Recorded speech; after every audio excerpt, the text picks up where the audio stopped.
Welcome back to First Take on 1 Samuel. We've been able to see a lot of epic things going through the book of 1 Samuel. We've seen mighty battles, we've seen amazing feats for God, we've seen God do miraculous things, and today as we enter chapter 18, we are going to see the recipe for an epic friendship. And again, to gain context to where we're at here, and just in the first 5 verses of chapter 18, we're looking at where Jonathan and David become friends. Now remember, Jonathan is the son of the king, the son of Saul, and back in chapter 14, Jonathan had this amazing epic victory over the Philistines, where it started with just him and his armor bearer taking on just a ton of Philistines all by themselves because they believed that God was with them. And Jonathan amazingly stands for the Lord, and God does amazing things through him. And then just in the last chapter, in chapter 17, we saw where David, little David, took on Goliath and made this amazing speech about how he was trusting in his God and that his God was going to defend him and defend Israel and gain them victory. And of course, that's exactly what happened. And so chapter 18 is right after this epic battle, and it describes how it even uses language like this. It says, that Jonathan's soul was knit to David's, and that Jonathan loved David as his own soul. It even just goes further in describing that Jonathan gives David his armor, his sword, his shield, his bow, even his belt.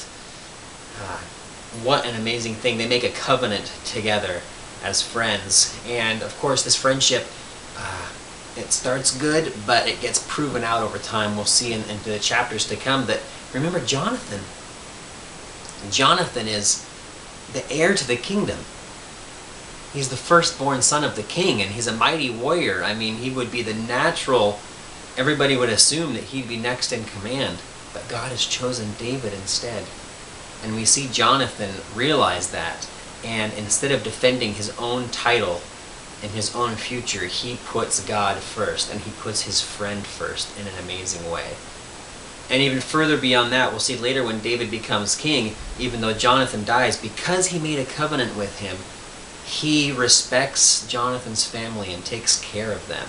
And in this kind of a culture, that doesn't happen. Usually, when you ascend to the throne, you kill all of your rivals so that nobody can come back and try and usurp your throne or make some kind of a claim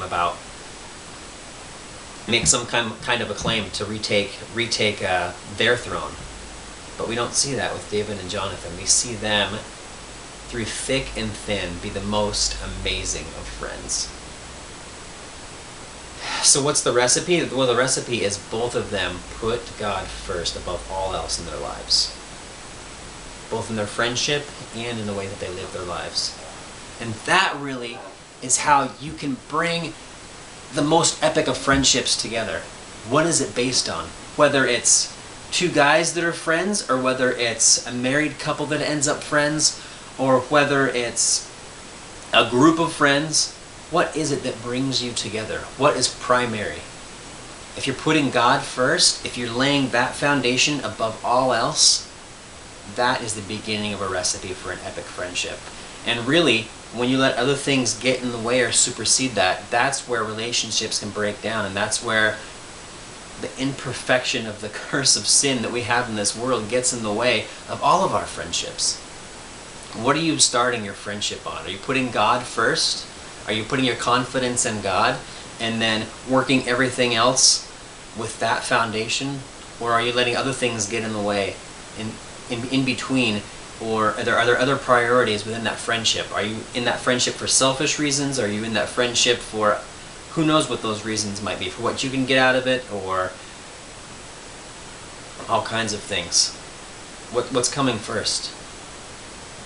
Really, there's a selfless love for God that we can then translate to others and make epic friendships that we all need, that we all really want and desire, but so few of us actually find. So what foundation do you put on your friendships? I'd be curious to hear from you and get feedback on what you think as we looked at these first 5 verses and we continue on in the Samuel narrative. So thanks for listening again. I very much welcome your feedback. You can see the text version of this blog at www.jesusdoesn'tgetlost.com.